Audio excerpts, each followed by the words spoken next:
کشمیریوں سے کوئی نہیں پوچھتا کہ آپ کیا چاہتے ہیں.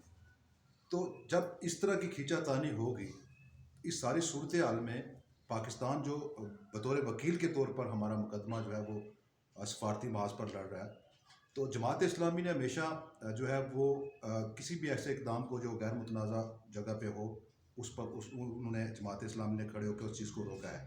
چاہے وہ گلگت بلتستان کی وہ صوبہ بنانے کی بات ہو تو وہاں بھی جماعت اسلامی نے وہاں پر اس کو انکار کیا کہ اس کو کسی صوبہ نہیں بنانا چاہیے. پہلے غیر آئینی اقدام وہاں پر جی بی میں اٹھایا گیا پاکستان کی طرف سے اسٹیٹ سبجیکٹ تبدیل کر کے. اس کے بعد 2019 میں بھارت کی طرف سے وہاں پر اس کی ڈیموگرافی تبدیل کی گئی. اس ساری صورتحال میں آپ کیا کہیں گے کہ کیا کس ڈگر پہ ہم جا رہے ہیں؟ تو کس طرح کشمیریوں کو جانا ہے؟ ہم نا جماعت اسلامی، تو میں آپ کو یہ پہلے بھی بتایا کہ سلامتی کونسل میں حق خود ارادیت کی بات کی گئی ہے. کشمیریوں کا اپنا فیصلہ ہے کہ وہ کس کے ساتھ جانا چاہتے ہیں. وہ ہمارا الحاق پاکستان کا یعنی کشمیریوں ہی کا مطالبہ تھا سید علی گیلانی صاحب کا، تو اسی کو ہم لے کر چلتے رہے ہیں.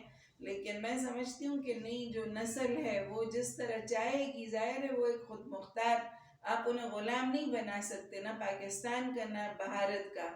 وہ جو بھی کشمیری چاہیں گے، کشمیریوں کی نئی نسل، ہم ان کے انشاءاللہ ساتھ ہوں گے، ان کی آزادی کی تحریک میں بھی اور ان کے حق خود ارادیت میں بھی. وہ جیسا چاہیں گے ہم ویسے ہی ان کے ساتھ کھڑے ہوں گے، ان کی پشت پر کھڑے